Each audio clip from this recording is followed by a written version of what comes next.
మంచిర్యాల జిల్లాలో వరకట్న వేధింపులకు బలైపోయింది ఓ నవవధువు. పెళ్లైన వారం నుంచే భర్త కుటుంబం టార్చర్ పెట్టడంతో భరించలేక ఉరివేసుకుని ఆత్మహత్య చేసుకుంది. హజీపూర్ మండలం గొల్లపల్లి గ్రామానికి చెందిన శృతికి గత నెల 16న సాయితో వివాహం జరిగింది. అయితే పెళ్లైన దగ్గర నుంచి అధిక కట్నం కావాలని వరుడు వేధింపులు పెట్టేవాడని చెప్తున్నారు మృతురాలి తల్లిదండ్రులు. పెళ్లి సమయంలో కట్నం కింద 8 లక్షల రూపాయలు ఇచ్చామని, ఇంకా 15 లక్షలు కావాలని సాయి వేధింపులు చేసేవాడని చెప్తున్నారు శృతి తండ్రి. తమకు న్యాయం చేయాలని కోరుతున్నారు బాధితులు.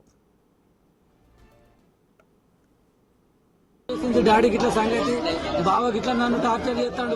నాకు 15 లక్షలు 20 లక్షల కట్టం పోతారు, నేను వేసుకున్నా, నేను మోసపోయినా అది అని అంటాడు గిట్ల సంగతి. డాడీ అని అన్నాక, అయ్యో బిడ్డ నేను వస్తాను, నువ్వైతే బాధపడకు, నేను గిట్ల ఆడులు చెప్తాను బిడ్డ, ఒక 5-10 నిమిషాలలో వస్తాను అన్న.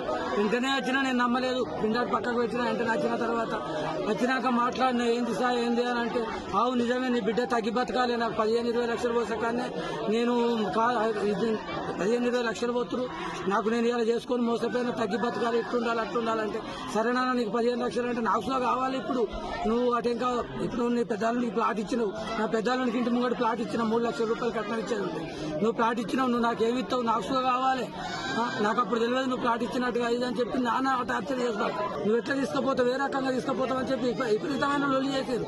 లొల్లి చేసినాక నేను ఏం చేసిన అంటే, అయ్యో నేను రేపు అభిషేకం ఉన్నది బిడ్డ గుడికాడ, నేను గుడికాడికి పోయేస్తా, మరి పొద్దుగాల వస్తా బిడ్డ మంచి ఉండులేనన్న. ఉండులేనంటే కథ వచ్చింది, ఉరిపెట్టింది, అన్ని కమిలిపోయినాయి. నా బిడ్డ చూసిందో లేదో ఆడే ఉరిపెట్టి చంపిండు. నేను సైకోన్ అన్నాడు, నిన్న పొద్దుకే అన్నాడు, నువ్వు తీసుకుపోతానంటే నేను సైకోను, నేను ఏం చేస్తున్నా తెలియదు అని అన్నాడు.